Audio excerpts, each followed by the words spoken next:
बोलो भारत माता की, भारत माता की, भारत माता की। आज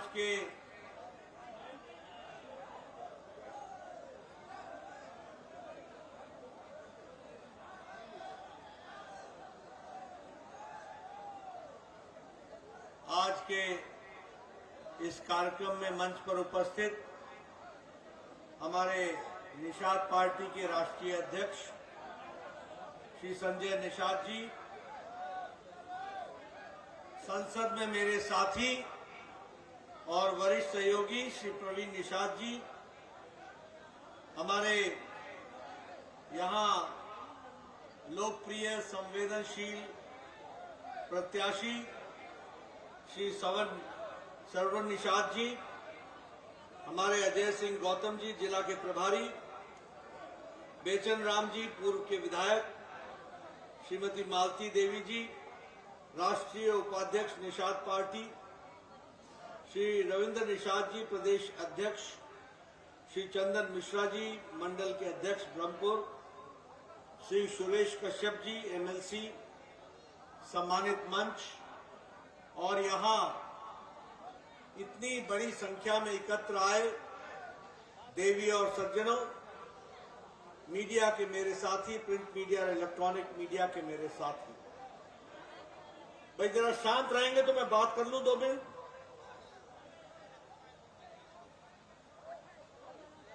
मुझे आज यहां चौरी चौरा में इस ऐतिहासिक नगरी में आने का सौभाग्य मिला है और मैं श्रवण जी के लिए भारतीय जनता पार्टी की तरफ से आपसे वोट मांगने के लिए, समर्थन मांगने के लिए, आशीर्वाद मांगने के लिए आया हूं। वैसे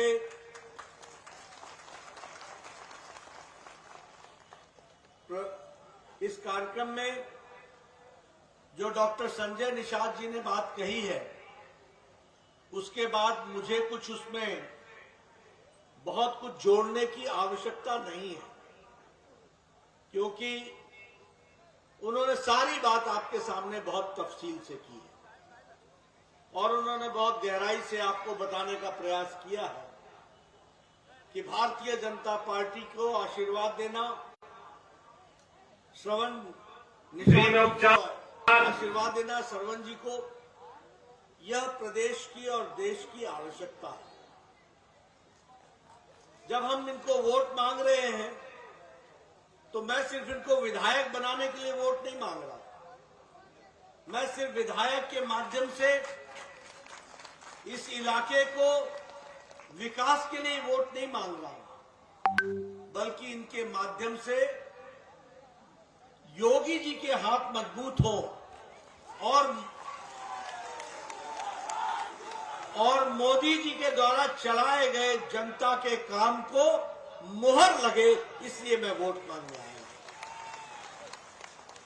मित्रों, यह हमारी ही पार्टी है एनडीए की, जिसमें भारतीय जनता पार्टी, निषाद पार्टी, अपना दल पार्टी, ये पार्टी गांव, गरीब, वंचित, पीड़ित, शोषित, समाज के अंतिम पायदान पे खड़ा व्यक्ति, हमारी माताएं बहनें, उनको ताकत देना, हमारे युवा साथी को ताकत देना और हमारे किसान भाइयों को मुख्य धारा में लाना, यह कोई कर रहा है तो मोदी जी के नेतृत्व में भारतीय जनता पार्टी, निषाद पार्टी और अपना दल पार्टी कर रही है। इसलिए सरवण जी को ताकत देना यह हमारी जिम्मेवारी है।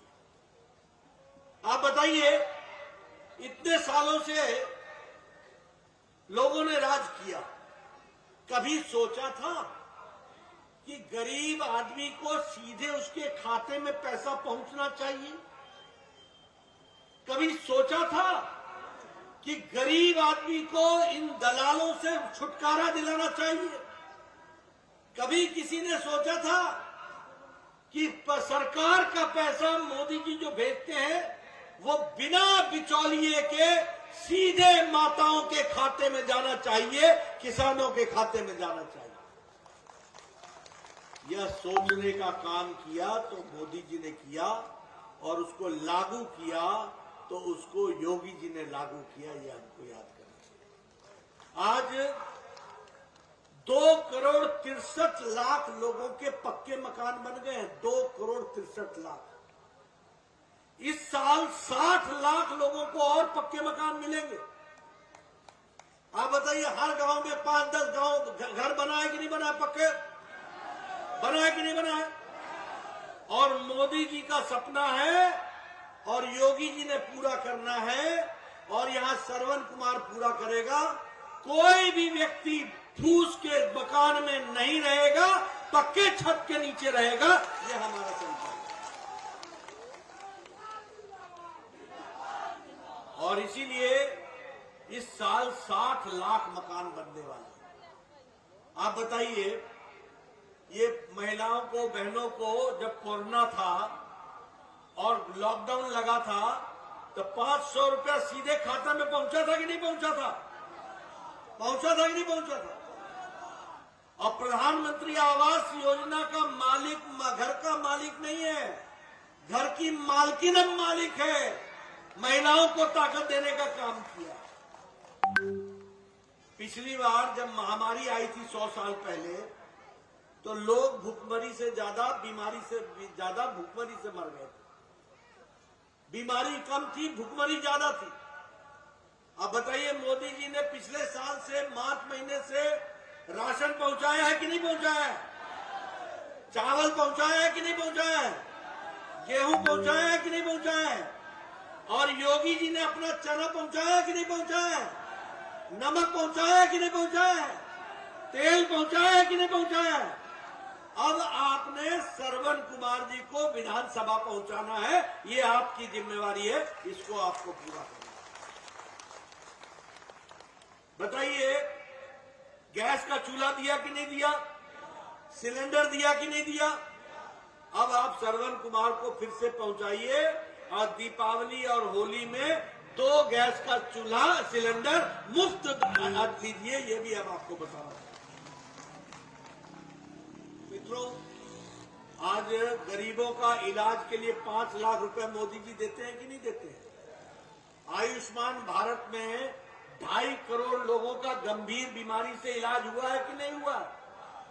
हुआ है कि नहीं हुआ? पहले लोगों के खेत बिक जाते थे अगर किसी को कैंसर हो जाए, लोगों का घर बिक जाता था अगर किसी को दिल की बीमारी हो जाए, गरीब लोगों के खेत और घर दोनों बिक जाते थे अगर किसी को किडनी की बीमारी हो जाए। आज मोदी जी ने 50 करोड़ जनता के लिए हर साल गंभीर बीमारी के इलाज के लिए 5 लाख रुपए का इंतजाम किया है, हर 50 करोड़ लोगों को, सबको दिया है।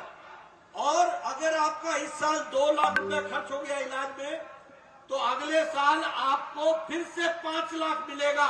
3 आपका बचा हुआ और 2 फिर से मिल जाएगा, आपको फिर से 5 लाख रुपए मिल जाएगा। आप बताइए, ये 1.25 लाख करोड़ रुपए खर्च करके मोदी जी का खाता में किसानों को हर 3 महीने पर 2-2 हजार मिला था कि ना? मिला था कि ना? और अभी 10 किस्त मिल चुकी है। 10 किस्त, 11वीं आनी बाकी है।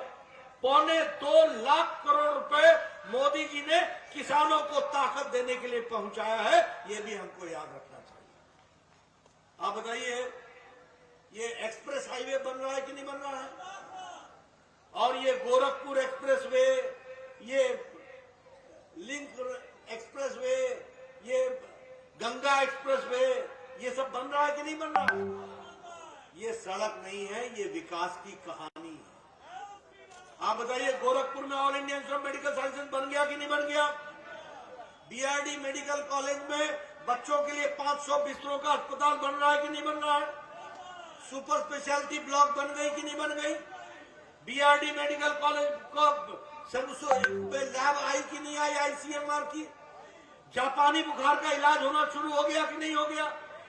और 95% बच्चों की जो मौत होती थी उसमें कमी आई है कि नहीं आई है? अब आप ही बता रहे हैं कि खत्म हो गई।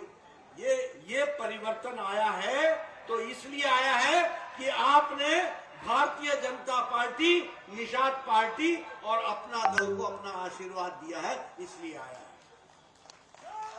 इस साल 60 लाख नौजवानों को नौकरी दी जाएगी। 60 लाख, 25,000 किलोमीटर की सड़क बनेगी, 20,000 करोड़ रुपए खर्च होगा, 3 करोड़ 80 लाख घरों में पानी पहुंचाया जाएगा एक साल के अंदर, जल और नल और स्वच्छ जल और स्वच्छ अपने घर में नल, और इसमें 60,000 करोड़ रुपए खर्च होगा। लगभग 60 लाख घर बनेंगे पक्के और उस पर 48,000 करोड़ रुपए एक साल में खर्च होगा। ये भी आपको याद रखना चाहिए। और मैं एक बात पूछना चाहता हूं, आप बताइए, योगी जी के आने के बाद ये गुंडागर्दी बंद हुई कि नहीं हुई? महिलाओं को सुरक्षा मिला कि नहीं मिला? मां बहनें सुरक्षित हुई कि नहीं हुई? आइए, माफिया राज जो गुंडागर्दी करते थे, जेल के अंदर गए कि नहीं गए? आप बताओ, आजम खान जेल के अंदर है कि नहीं है? आप बताओ, मुख्तार अंसारी जेल के अंदर है कि नहीं है? आप बताओ, अतीक अंसारी, अतीक अहमद जेल के अंदर है कि नहीं है? आप बताओ, सारे गुंडे माफिया जेल के अंदर है कि नहीं है? इनको जेल के अंदर रखना है कि नहीं रखना है?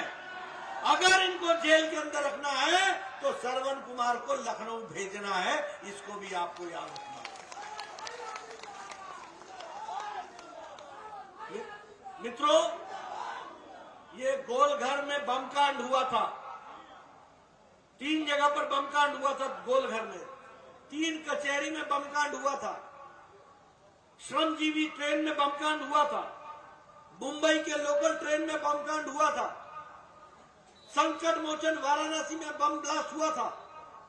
कुल मिलाकर के 500 लोग मारे गए थे और कम से कम 2000 लोग घायल हुए थे। उसमें 2 लोग पकड़ाए थे, एक का नाम था हाकिम तारिक कासमी और एक का नाम था खालिद मुजाहिद। ये दोनों लोग पकड़ाए थे और अखिलेश जी ने 26 अप्रैल 2012 में मुख्यमंत्री के तौर पर ये आतंकवादियों के खिलाफ केस वापस लिया था। बाद में इलाहाबाद हाईकोर्ट ने कहा तुम केस वापस नहीं ले सकते हो। मीडिया वाला, मैं डेट के साथ बता रहा हूं, अखिलेश आएगा तो पूछना उससे। उसने आतंकवादियों के खिलाफ केस वापस लिया, कोर्ट ने केस वापस नहीं होने दिया और गोरखपुर के कोर्ट ने फैसला सुनाया, 4 जिंदगियों तक आजीवन कारावास खालिद तारिक कासमी को दिया गया। आप बताइए, जो मुख्यमंत्री आतंकवादियों को छोड़ता है, मुकदमा वापस लेता है, ऐसे लोगों को जिताओगे क्या? ऐसे लोगों को जीतना चाहिए क्या? ऐसे लोगों को घर में बैठाना है कि नहीं बैठाना है? अगर बैठाना है तो इनको लाना है, ये बात आपको तय करनी पड़ेगी। मैं दूसरा किस्सा सुनाता हूं। पत्रकार बंधु नोट कर लेना, अखिलेश जी यहां तो आएंगे नहीं, उनको तो मालूम है चौरी चौरा का नतीजा, उनको तो मालूम है गोरखपुर का नतीजा, लेकिन आपको कहीं मिल जाए तो मेरे नाम से पूछना कि 31 दिसंबर और 1 जनवरी 2007 और 8 की रात और सुबह सीआरपीएफ के रामपुर के कैंप पर आतंकवादियों ने AK-56 राइफल के साथ हमला किया था। उस हमले में 7 जवान मारे गए थे, 7 परिवार हताहत हुए थे, 7 परिवार। आप बताइए, उसमें एक पकड़ाया गया व्यक्ति जिसका नाम था शहाबुद्दीन, वो बिहार का रहने वाला था, वो हरकत उल अल जमाती इस्लामी इसका वो सदस्य था और इंडियन मुजाहिदीन का कमांडर इन चीफ था। उसको पकड़ा यूपी के स्पेशल टास्क फोर्स ने और एनआईए ने। उसको पकड़ने के बाद जब पूछताछ हुई तो 7 लोग पकड़ाए थे और 7 लोगों पर मुकदमा चल रहा था। अखिलेश जी ने 26 अप्रैल 2012 को ये मुकदमा वापस लिया। इलाहाबाद हाईकोर्ट ने कहा तुम मुकदमा वापस नहीं ले सकते हो बतौर मुख्यमंत्री, और उन्होंने लिखा था कि सामाजिक सौहार्द के लिए मैं मुकदमा वापस ले रहा हूं। यानी आतंकवादियों को बिरयानी खिलाना, इनको मदद करना, ये सामाजिक सौहार्द है क्या? इलाहाबाद हाई कोर्ट ने कहा तुम मुकदमा वापस नहीं ले सकते हो। मुकदमा चला, 4 लोगों को सजाए मौत हुई और 3 लोगों को आजीवन कारावास हुआ। आप बताइए, ऐसे अखिलेश जी मुख्यमंत्री जो शपथ लेते हैं कि संविधान की रक्षा करेंगे और रक्षा वो आतंकवादियों की करते हैं, ऐसे लोगों को आगे लाना है क्या? ऐसे लोग चाहिए क्या? ऐसे लोगों को अगर घर बैठाना है तो श्रवण कुमार को लाना है और कमल का बटन दबाना है। इसको हमको समझना है। मित्रों, अहमदाबाद कोर्ट का फैसला आया है। अहमदाबाद में बम ब्लास्ट हुआ था 2007 में। वहां के बम ब्लास्ट में देश में पहली बार फैसला हुआ जिसमें 38 लोगों को सजाए मौत हुई है। और उस 38 लोगों में एक आजमगढ़ का एक खालिद सैफ नाम का, मोहम्मद सैफ नाम का व्यक्ति है जिसको सजाए मौत हुई है। और उसका पिता, वो पिताजी अखिलेश जी के साथ गले मिलते वो फोटो खिंचाते हैं और समाजवादी पार्टी के कार्यकर्ता होते हैं। मैं जानना चाहूंगा कि समाजवादी पार्टी का रिश्ता क्या है आतंकवादियों के साथ? बोलिए, ये प्रश्न है कि नहीं है? इसका जवाब चाहिए कि नहीं चाहिए? अगर इसका जवाब चाहिए तो 3 तारीख को सरवन जी को भेजने का इंतजाम कीजिए। ये हम आपसे। और मित्रों, हमने चाहा है कि सरवन कुमार जी कमल के निशान पर चुनाव जीत करके आए। इनको आप आगे बढ़ाइए, मजबूती आप प्रदान करेंगे, आगे मजबूती से ये इलाके का विकास करेंगे, ये आपको हम विश्वास दिलाते हैं। मैं आपका ज्यादा समय नहीं लूंगा, मुझे आने में देर हुई, आप सब लोग इंतजार कर रहे थे। सब लोगों ने निषाद जी की बात पूरी सुनी है और उसी बात की तायद करने के लिए मैं आया हूं। शांति के लिए, विकास के लिए, गरीब की चिंता के लिए, आम आदमी के आंसुओं को पोंछने के लिए, उनको ताकत देने के लिए रास्ता एक है। वो रास्ता है कमल, कमल और कमल। और उसके साथ साथ भरी हुई थाली और उसके साथ साथ कप प्लेट, इसको संभाल करके रखिए। यही उत्तर प्रदेश के विकास का रास्ता है। आपने मेरी बात सुनी, आपका बहुत बहुत धन्यवाद। जय भारत, जय उत्तर प्रदेश। जोरदार तालियों की गड़गड़ाहट से स्वागत करें जेपी नड्डा, संजय निषाद।